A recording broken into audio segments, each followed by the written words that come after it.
Mastering conversations to impress your crush on your first date. Look, before we move on, congratulations on landing a date. Well, if you haven't had any such luck, it's still fine. You're at least preparing for it in advance. Either way, there's some simple things you can do to impress your date on your first outing together. Express yourself. Remember that conversations during dates actually act as a way to portray yourself as a person rather than merely being a chance to exchange information. The tone of your voice, your emotions, your gesture, as well as the topics you choose to talk about. All of this ultimately defines who you are in the eyes of the other person. Discuss things that you're passionate about, things you're looking forward to, recent developments that you feel strongly about, and so on. You know, it's okay to bring up random news events, social concerns, and even politics, as long as they help you express who you are. Build the connection. The next most important thing is to make a connection. Learn about them and show genuine interest in unpacking their personality. Lead by talking about the initial connection point or medium. You know, if it was through a dating app, start by asking about it or discussing some aspect of their dating profile. If it was through a mutual friend, ask about some point that they revealed to you before introducing them to you. Look, if you're having some difficulty initiating this connection building process, start by looking around your immediate environment for noteworthy points of discussion. Like here's an example. Initiation. You know, it's quite crowded in here, don't you think? Expansion. You know, it seems like a revenge travel type of thing here. Finale. By the way, where would you like to go for revenge travel? Humor is your trusted weapon. Humor, when done correctly, can be really sexy. But it's quite easy to overdo it or to crack a joke that doesn't resonate well with the other person.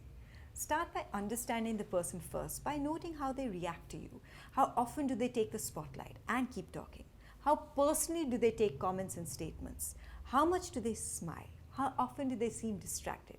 All these things will help. What you are trying to do through this is gauge the perfect time to instill levity and humor into the conversation for maximum effect. However, here is the golden rule.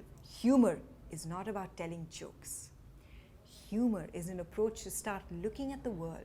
Start by finding the funny side of life, how absurd things really are. I mean, after all, we're on a large ball that is hurtling through space, and the only thing most people can care about is their next paycheck. Absurdity and inspiration for humor is all around you. Just take a look.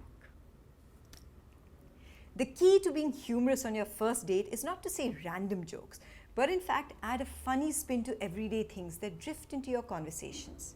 I'll give you an example. So let's say you and your date are talking about your personal backgrounds.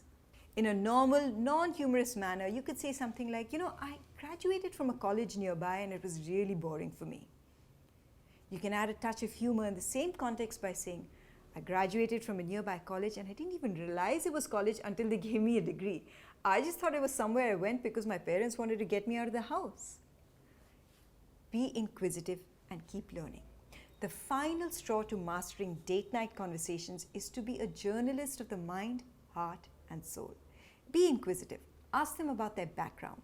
Learn about what they like, what they don't, what they're looking for in a partner, what their most awesome experiences have been. This is much needed research for you, as you can use these to structure your responses towards them as time passes. At the same time, keep an eye on yourself as well. You see, it's not only about the other person. If you find yourself feeling uncomfortable or find them talking endlessly about themselves while not asking anything about you, remember that you can always walk away. Well, not right away, but eventually. Now that you know how to impress your crush on your first date, make sure you use these techniques to pull at their heartstrings while also building an atmosphere of genuine interest and comfort for both of you. At the end of the day, all that matters is how well you're able to use the gift of the gab to make others and yourself feel wonderful.